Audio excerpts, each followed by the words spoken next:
Yes, boxing fans, and welcome back to Matthias on Boxing. Hit like, hit subscribe, and drop your opinions in the comments section below. Today we're going to preview the crossroads fight in the super middleweight division between the USA's Miracle Man, Danny Jacobs, and the UK's Gorilla John Ryder. The contest takes place on Saturday 12th of February, live on DAZN worldwide, and it's coming from the Alexandra Palace in London, England. So let's check the tail of the tape, starting with the Miracle Man. Jacobs stands 5'11.5" tall and carries a 73-inch reach. Jacobs boxes out of the orthodox stance. His record consists of 40 fights, 37 wins against 3 defeats, one of which was by stoppage, with 30 wins coming by way of knockout.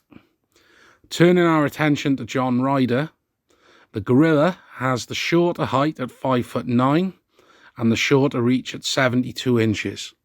Ryder boxes out of the southpaw stance, and his record consists of 35 fights with 30 wins, 17 by KO against 5 defeats, like Jacobs, one of which was by stoppage. So as I mentioned, this fight is a prime example of a crossroads fight, as the loser of this contest really will have a hard road to rebuild and get back into title contention.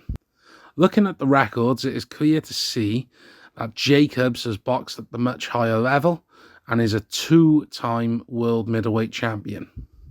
And he has shared a ring with both Canelo and Gennady Golovkin, and was extremely unlucky not getting a decision against Triple G. Ryder's best performance of recent times was in a losing effort to Callum Smith. Ryder's southpaw jab and work on the inside really took Smith by surprise, and again, like Jacobs, he can consider himself mighty unlucky in not getting the decision against his countryman and becoming super middleweight champion of the world. This contest, unfortunately, I feel is not going to be the most easy on the eye. I feel the styles will clash and expect the referee to have a busy night. On a side note, this will be Jacobs' first pro fight outside of the USA, and with a packed rowdy UK crowd in Ryder's home city, it will possibly play on the Americans' mind. However, we all know the iron mentality that Jacobs has by his greatest win over cancer and being able to come back into the ring after undergoing his treatment.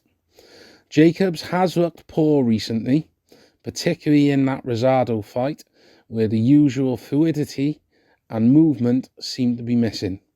He also had a lower than usual punch output in that contest, all of which should give John Ryder cause for hope and belief in this fight. I expect a cagey opening from both, but the first few rounds I expect to be won by the southpaw Ryder, as he will manage to get on the inside of Jacobs. However, as the fight progresses, I expect the American to start catching Ryder coming in and work his jab more effectively on the outside and start building a lead on the cards. I do not envisage a stoppage for either fighter. So I most certainly expect this to go to the scorecards. I expect each round, even the ones where I think Jacobs will build up a lead and will take over in the middle to late rounds, I expect there to be arguments on both sides for each fighter. But I do envisage a split decision victory for the American Danny Jacobs in his first pro fight outside of the USA. I do think this is going to be a tight and, as I've mentioned, messy contest where the referee will have to separate and break up the action numerous times during the fight. So I have been Chris Chapman from Matthias on Boxing. Enjoy the fight and catch you on the next video.